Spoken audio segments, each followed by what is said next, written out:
Hey Colton, I'm in a hotel room in Shanghai right now, and I'm tired. However, on the upside, I do have these metal birds on my table. Colton, for the last 2 weeks I've been traveling around China hitting most of the must-see tourist spots, which has been an interesting change of pace for me. For most of my time living and working in China, I've been experiencing the day-to-day life of the Chinese. But on this trip, it's been back-to-back iconic sites, crowded tourist traps, region-specific feasts, and as for our hotels, it's quite schmancy in here. I hiked the Great Wall, biked the ancient city of Xi'an, visited the Forbidden City, and experienced some of the most beautiful countryside of my life. I've been truly amazed and inspired by the things that I've seen. And I hope to share that with you in only the way a video montage can. From the Great Wall to the Terracotta Warriors, from the Temple of Heaven to the mountains of Guilin, I am constantly reminded that China is an awesome place. And not in the surfer sense of the word, but truly inspiring awe in the observer. Colton, the depth of Chinese history is difficult for my American mind to comprehend. Things in China are old, and by old, I mean really, really old. Arguably the most recognizable of all of the Chinese sites is the Great Wall, which began as several walls built by several kingdoms which were connected and completed by Qin Shi Huang, the first emperor of China in 220 BC. Let's put that into perspective. Many of the great iconic structures of the United States, the Empire State Building, the Hoover Dam, the Golden Gate Bridge, while impressive, are less than 100 years old and were built with heavy machinery. I mean, the Liberty Bell is barely over 200 years old. Even many ancient architectural achievements seem young in comparison. St. Paul's Cathedral, the Taj Mahal, the Leaning Tower of Pisa are all less than half the age of the Great Wall. Even the Colosseum in Rome is over 100 years younger than the youngest part of the Great Wall. And even if age and technology are not considered, the sheer power of human ingenuity and skill is overwhelming. The Forbidden City has 9,999 rooms, as well as 980 courtyards, each more ornate than the last. Of the 6,000 terracotta warriors that have been excavated, which represent only a small portion of the total that are believed to exist, each has a unique individualized face, meaning that the features of each of these clay soldiers had to be formed under the hands of skilled artisans one at a time.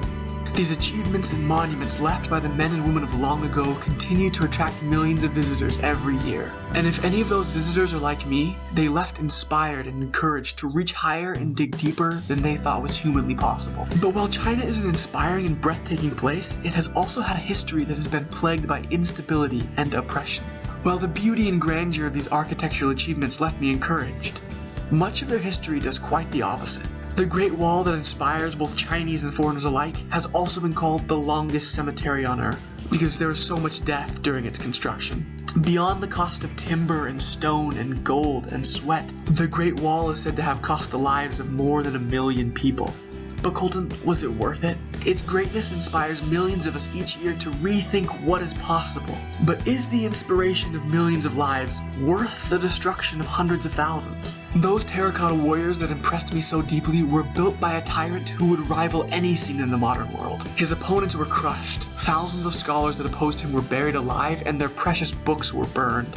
And even the amazing artwork that is the Terracotta Warriors were created for a single purpose, which was to relieve the fears and religious superstitions that one man had about his own afterlife. And that's potentially what struck me the most. How can such an awe-inspiring place have such horrifying origins? But really, this kind of disregard to human life is not new or unique to the Chinese. The Great Pyramids were built by slaves. The Colosseum was used to turn warfare and death into entertainment and sport. The great empires of the world relied upon destruction and the subjugation of other people.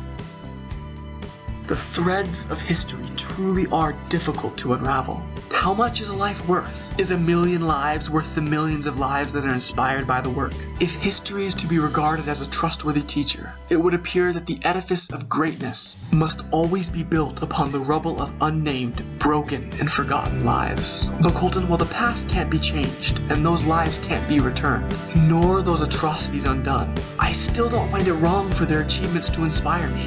Much of what exists in the world can be viewed as a monument of oppression, but the end result of that would only be self-destructive. I ultimately find it moving that we can take a monument built by a tyrant as a display of his own power and hijack that symbol for our own betterment. It is a victory for mankind when those symbols and monuments instead come to represent the indomitable spirit of mankind and the limitless nature of human ingenuity. So in a way, the Great Wall is mine. The Forbidden City is mine. Every achievement of man can be mine because as I experience them, I want to be better. because of them. Now, I just want to sleep for like a week.